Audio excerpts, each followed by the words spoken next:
കർക്കിടക മാസം ഒഴിവാക്കാൻ പറ്റാത്ത തോരനാണ് പത്തിലത്തോരൻ. അതെങ്ങനെ ഉണ്ടാക്കുന്നതെന്ന് നോക്കിയാലോ.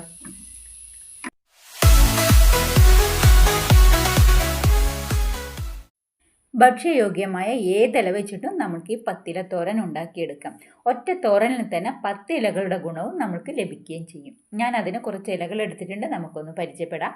ചേമ്പിലയാണ് എടുത്തിട്ടുള്ളത്, 2 ചേമ്പില എടുത്തിട്ടുണ്ട്. പിന്നെ കുറച്ച് ചേനയുടെ ഇല എടുത്തിട്ടുണ്ട്. ചേനയുടെയും ചേമ്പിൻ്റെ ഇലയും ഈ സമയങ്ങളിൽ നമുക്കൊന്നും ചൊറിയില്ല കേട്ടോ. നല്ലപോലെ മൂത്ത് കഴിഞ്ഞാൽ മാത്രമാണ് ചൊറിയുക. കർക്കിടക മാസം പൊതുവേ ചേമ്പിലയും ചേനയിലയൊന്നും ചൊറിയില്ല എന്ന് പറയാറുണ്ട്.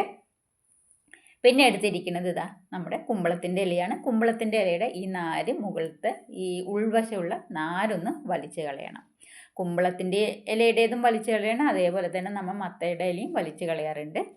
ഇതുപോലെ നമുക്ക് കൈവച്ചിട്ട് നമുക്കിത് വലിച്ചെടുക്കാൻ പറ്റും. പിന്നെ എടുത്തിരിക്കുന്നതാണ്, ഇതിലേക്ക് ഞാൻ നമ്മുടെ കൊടുത്തൂവയാണ് എടുത്തിരിക്കുന്നത്. ചൊറിയണം എന്നൊക്കെ പറയും. കൊടുത്തൂവ എടുത്തിരിക്കണം, അത് പിഞ്ച് എടുക്കുന്നതാണ് നല്ലത്. ഇത് നമുക്ക് പറിക്കുമ്പം ചില ആൾക്കാർക്ക് ചൊറിയാറുണ്ട്. ഒന്നുകിൽ കവർ വെച്ചിട്ട് ഇത് പറിച്ചെടുക്കുക. കറി വയ്ക്കുമ്പോൾ ഇത് ഒട്ടും ചൊറിയില്ല, മാത്രമല്ല വയറുവേനക്കെല്ലാം നല്ലൊരു മരുന്നാണ് കേട്ടോ. പിന്നെ ഇത് മണിത്തക്കാളിയാണ്. മണിത്തക്കാളി ഇതാണ് ഈ ചെറിയ തക്കാളിയാണ് കേട്ടോ. ഇത് പഴുത്ത് കഴിഞ്ഞാൽ നല്ലൊരു മെറൂൺ കളറായിരിക്കും, ബ്ലാക്ക് കളറായിരിക്കും. നല്ല ടേസ്റ്റാണ്, തക്കാളിയുടെ ടേസ്റ്റാണ്. അത് വയറുവേനക്ക് വളരെ നല്ലതാണ്. പിന്നെ തകരയിലയാണ്. തകരയില അനീമിക്കായിട്ടുള്ള ആൾക്കാർക്കും ഗർഭിണികൾക്കൊക്കെ കഴിക്കാൻ പറ്റിയൊരു ഇലവർഗ്ഗമാണ് കേട്ടോ. ഇത് പിന്നെ ഒരു ചെറിയ കയ്പ്പ് രസം ഉണ്ടാവും, പക്ഷെ നമ്മൾ ഇത് ഉപ്പേരി വെച്ച് കഴിച്ചാൽ വളരെ നല്ലതാണ്. പിന്നെ പയറിലയാണ് ഞാൻ എടുത്തിരിക്കുന്നത്. കുറച്ച് പയറില എടുത്തിട്ടുണ്ട്. പിന്നെ കുറച്ച് ചീരയില ആണ് എടുത്തിട്ടുള്ളത്. നമ്മൾ ചീരയിലയൊക്കെ നമ്മൾ അധികം ഉണ്ടാക്കി കഴിക്കുന്നതാണ്. പിന്നെ സാമ്പാർ ഇലയാണ് എടുത്തിട്ടുള്ളത്, സാമ്പാർ ചീരയുടെ ഇല. പിന്നെ എടുത്തിരിക്കുന്നത് മത്തയുടെ ഇലയാണ്. മത്തയുടെ ഇലയുടെയും ഈ നടുഭാഗം നമ്മൾ ഈ നാര് നമ്മൾ ഒന്ന് വലിച്ച് കളയണം. അങ്ങനെയാണ് നമ്മളൊക്കെ തോരൻ വെച്ച് കഴിക്കാറുള്ളത്. അപ്പോൾ ഞാനിവിടെ 10 ഇലകളും എടുത്തിട്ടുണ്ട്.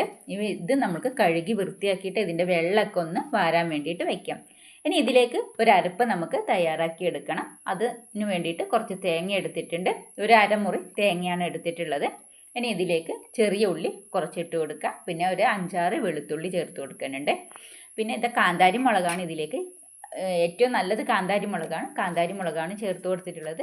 ഒരു 1/4 ടീസ്പൂൺ മഞ്ഞൾപ്പൊടി, ഒരു 1/4 ടീസ്പൂൺ ജീരകവും ചേർത്ത് ഒന്ന് അത് ചതച്ചെടുക്കണം. നല്ലപോലെ ചതച്ചെടുക്കണം. നല്ലപോലെ അരയാൻ പാടില്ല, ചതച്ചെടുത്താൽ മതി. നമുക്കിതൊരു പാത്രത്തിലേക്ക് മാറ്റാം. ഇനി ഇത് നമ്മൾ വാരാൻ വേണ്ടി വെച്ച നമ്മുടെ ഇലകളൊന്ന് നമുക്ക് അരിഞ്ഞെടുക്കണം.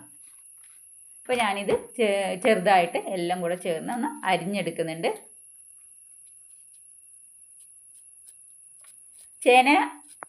ചേമ്പിലേക്ക് അരിയുമ്പം ചൊറിയുന്നവർ ഒരു കവർ ഇട്ടിട്ട് ഇതൊന്ന് അരിഞ്ഞെടുക്കുന്നതായിരിക്കും നല്ലത്.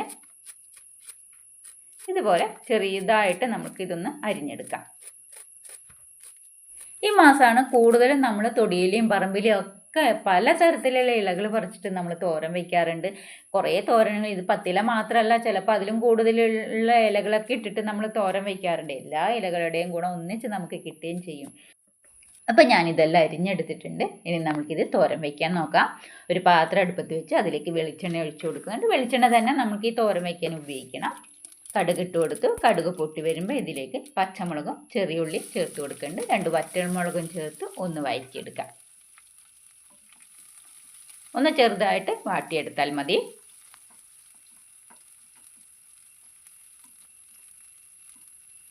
ഇനി നമ്മൾ അരിഞ്ഞു വെച്ച ഇലകൾ നമ്മൾക്ക് ഇതിലേക്ക് ചേർത്ത് കൊടുക്കാം. എന്നിട്ട് നല്ലപോലെ ഒന്ന് മിക്സ് ചെയ്ത് കൊടുക്കുക, യോജിപ്പിച്ച് കൊടുക്കണം എല്ലാം. ഇതിലേക്ക് ചേർക്കുന്ന ചില ഇലകൾക്ക് വേവ് കൂടുതലാണ്. തകരയില, ചേനയില, ചേമ്പിലൊക്കെ കുറച്ച് വേവ് കൂടുതലാണ്. അപ്പോൾ അതുകൊണ്ട് തന്നെ നമ്മൾ ഇത് ഒരു 2-3-4 മിനിറ്റ് അധികം ഒന്ന് വേവിച്ചെടുക്കണം. നല്ലപോലെ മിക്സ് ചെയ്ത് കൊടുക്കുക.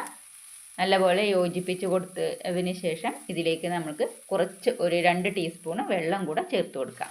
കൂടുതൽ വെള്ളം ചേർക്കരുത്, ഒരു 2 ടീസ്പൂൺ ചേർത്ത് കൊടുത്താൽ മതി. ഇതിലേക്ക് ആവശ്യത്തിനുള്ള ഉപ്പ് കൂടെ ചേർത്ത് കൊടുക്കാം. എന്നിട്ട് നല്ലപോലെ മിക്സ് ചെയ്ത് യോജിപ്പിച്ച് കൊടുത്തതിന് ശേഷം നമുക്കിതൊരു 2 മിനിറ്റ് ഒന്ന് മൂടി അടച്ച് വെച്ച് വേവിക്കാൻ വയ്ക്കാം. മീഡിയം ഫ്ലെയിമിൽ വെച്ചിട്ട് വേണം ഇത് വേവിച്ചെടുക്കാൻ വേണ്ടിയിട്ട്.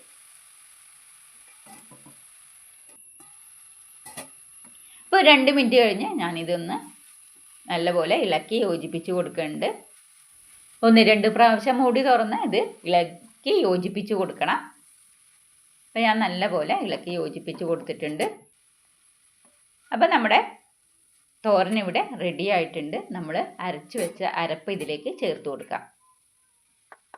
നല്ലപോലെ മിക്സ് ചെയ്ത് യോജിപ്പിച്ച് കൊടുക്കാം.